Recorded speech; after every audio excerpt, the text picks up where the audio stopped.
ప్రతి కార్యాన్ని అంచెలుగా మన జీవితాల్లోకి ఎదగడానికి శిష్యులకు ఒకటే చెప్పిండు, మీరు ఈరోజు రాత్రి నన్ను వదిలిపెట్టి ఎక్కడికక్కడ చల్లా చెదర అయిపోతారంటే మేము ఒక్కరేనంట. దేవుడికి మహిమ కలుగుందాక, అలాగే దేవుడికి మహిమ కలుగుందాక. యోహాను సువార్త 7వ అధ్యాయము ఆఖరి వచనం అంటారు, ఎవరింటికి వాళ్ళు వెళ్ళిపోయారు, ఆయన వంటలు చేసేసారంట. అందుకే ఆయన కొండ మీదకి ఎక్కి హల్లెలూయా దేవుడికి మహిమ కలుగు పెందల కాడని లేచి కొండ మీదకి ఎక్కి ఆయన ప్రార్థన చేసేవాడంట.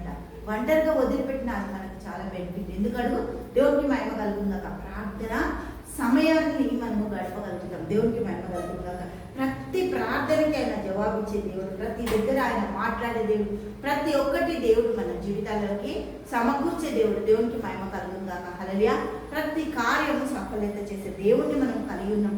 పేతురు ఒకటే మాట, ఎంతమంది అభ్యంతరం పడ్డారు నేను పడాను, నన్ను అట్లా అంచనా వేసుకోకు, నేను నీకోసము చావాల్సి వస్తే చనిపోతాను, కానీ దేవుడికి మహిమ కలుగుందాక. హల్లెలూయా. ఒక్కరు కూడా అక్కడ కనిపించినా ఎవ్వరూ లేదు. వచ్చేసరికి ఎక్కడ ఎవ్వరూ కనిపించదు. ఎందుకో తెలుసా? దేవుడికి మహిమ కలుగుందా. ఎఫెసీయులకు రాసిన పత్రిక 2వ అధ్యాయం 1వ వచనం చూద్దాం. మీ అపరాధముల చేతను, ఎఫెసీయులకు రాసిన పత్రిక 2వ అధ్యాయము 1వ వచనం.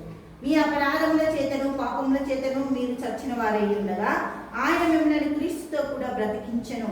బ్రతకడానికి హల్లెలూయా మన జీవితాలకి జీవం ఇవ్వడానికి క్రీస్తు ప్రభు ఈ భూలోకంలోకి వచ్చిండు. దేవుడికి స్తోత్రం. మీరు వాటిని చేయించు వాయుమండల సంబంధి అయిన అధిపతిని అనగా అవిధేయులైన వారిని ఇప్పుడు ప్రేరేపించే శక్తికి అధిపతిని అనుసరించి ఈ ప్రపంచ ధర్మము చొప్పున మనుషులు నడుచుకుంటే. ఈ ప్రపంచంలో ఉన్నది ఎవరు? అపవాది చిత్తానుసారంగా నడుచుకోవడానికి పరుగులు తీస్తున్నారు. కానీ బ్రతుకునిచ్చి క్రీస్తులో నిన్ను మృతులుగా హల్లెలూయా ఎప్పుడైతే బాప్తిసం తీసుకొని ఆయన పేరిట జీవించడానికి సిద్ధపడతాం, పాత రోజు జీవితాన్ని పాతిపెట్టి సజీవులుగా క్రీస్తులోనికి జీవాన్ని పొందుకుంటాం.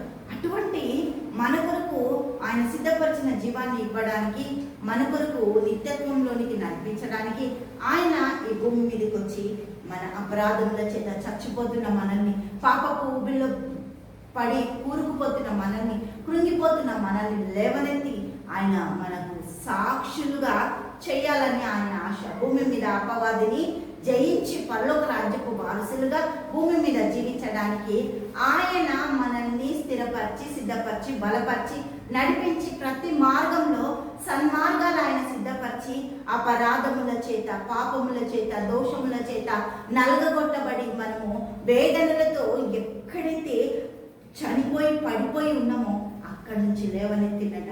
క్రీస్తు కొరకు బ్రతకడానికి, క్రీస్తు జీవితము నువ్వు నేను జీవించడానికి ఆయన మనకి అవకాశాలు ఇస్తుంది. హల్లెలూయా. ఆయన అవకాశం చాలా గొప్పదంట, మనం తీసుకోవాలి. ప్రతి అవకాశంలో క్రీస్తు మన జీవితాలు కట్టడానికి ఆయన ప్రతి మార్గాన్ని మనకు అనుకూలత చేస్తాడంట. అయ్యో ఈ నష్టం ఎందుకు, అయ్యో ఈ కష్టం ఎందుకు, అయ్యో ఈ బాధ ఎందుకు, అయ్యో ఇదెందుకు అని మనం వేదన పడతాం. కానీ ఆయన అంటాడు ప్రతి సమయానికి సమకూర్చబడి సమస్తము మేలు కొరకే జరుగుతుందంట. దేవుడికి మహిమ కలుగుగాక. ప్రతి మేలు మన జీవితాలలో దేవుడు ఆశీర్వదించడానికి సమకూర్చి సమస్తం మన కోసం పాప ఊపిలో ఇరుక్కుపోయిన మనల్ని నిత్యత్వంలోకి నడిపించడానికి జీవమిచ్చి నిలబెట్టిన దేవాది దేవుడు. దేవుడికి మహిమ కలుగుగాక. హల్లెలూయా. తండ్రి యేసయ్యానికి స్తోత్రం. గొప్ప దేవా, నీ జీవం ఎంత గొప్పది నాయన. ఈ బిడ్డల జీవితాలు విస్తరింపజేయి, ఆశీర్వదించి, నడిపించి తండ్రి కృపను అనుగ్రహించండి. యేసు నామములో ప్రార్థిస్తున్నాము తండ్రి.